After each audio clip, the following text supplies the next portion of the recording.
थी डेरा गाजी खान से आपको बताएंगे, जहां पर जनूबी पंजाब के मारूफ सियाहती मकाम फोर्ट मनरो में बारिश के साथ शदीद जालाबारी का सिलसिला भी शुरू हो गया है। जालाबारी से गाड़ियों के शीशे भी टूट गए हैं। आपको बता रहे हैं डेरा गाजी खान से, जहां पर जनूबी पंजाब के मारूफ सियाहती मकाम फोर्ट मनरो में बारिश के साथ शदीद जालाबारी का सिलसिला शुरू हो गया। जालाबारी से गाड़ियों के शीशे भी टूट गए हैं, लेकिन इसके साथ साथ मौसम भी ज़रूर खुशगवार हो गया है। और आपको बताएं कि डेरा गाजी खान जनूबी पंजाब के मारूफ सियाहती मकाम फोर्ट मनरो में बारिश के साथ शदीद जालाबारी का सिलसिला भी शुरू हो गया है। गाड़ियों के शीशे भी टूट गए हैं। हमारे साथ मौजूद हैं तारिक मसवानी बताएगा अब क्या सूरत हाल है, जालाबारी का सिलसिला जारी है या रुक गया?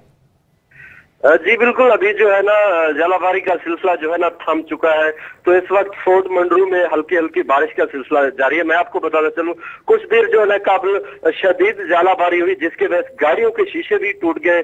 जबकि मैं आपको बताता चलूं, इसके साथ साथ डेरा गाजी खान और दीगर इलाकों में आसमान पर काले बादल छाए हुए हैं और किसी भी वक्त ऐसे इन इलाकों में भी बारिश आ सकती है। जी अच्छा, तारिक मसवानी ये बताएगा आने वाले दिनों में कैसा मौसम रहेगा?